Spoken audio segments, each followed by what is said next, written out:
Dumating na po ang holo, yung pangsabit sa, pwede sabit sa kotse, pwede sabit sa bag, pwede sabit sa tabi ng kama.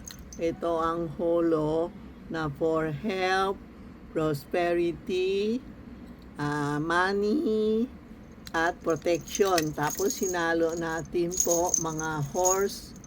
Dami tayo horse dito, ano? Horse is for prosperity next year. Sheep year, ang best friend ng sheep is horse. So, next year, yung mga horse, yan, kasama ng sheep, best friend ng sheep. Next year is sheep. Next year, ang best friend niya horse. Ito po. Pwede nyo sabit saan-saan ka. Darating lang, kunti lang ha. Ito ang holo. Tapos, meron tayo pawpaw. Pwede lagay sa back. Ang ganda. Sa cellphone. Ito din. Pouch is for money. Tapos, meron tayo horse. Kasi next year, best friend ng horse. Sheep.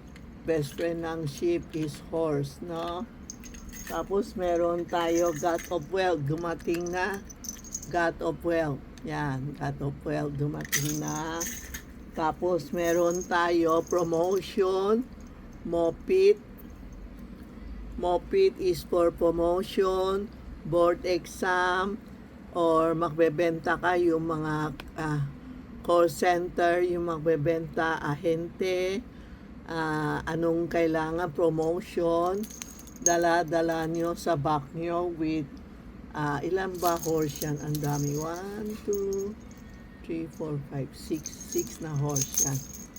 Ang dami yun, daming dumating.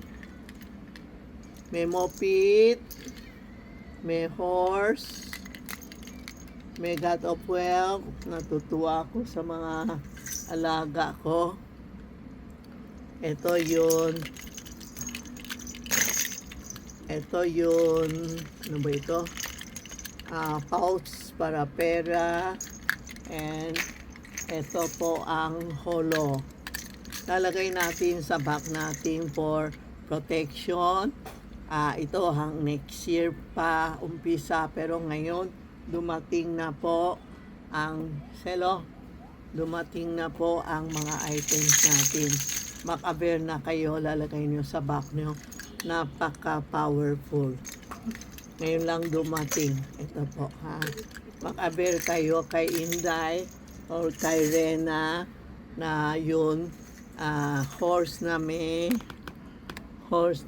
gold pouch. Yan. Bago lang dating, ang address namin is 757 Ongpin Street, Minondo, Manila po. At malapit sa Minondo Church, sa harap ng President Restaurant, sa baba ng First Hotel. Yan po, yan ang bagong dating natin ngayon. Sa Gosman, pwede na natin ilagay for protection. Salamat po.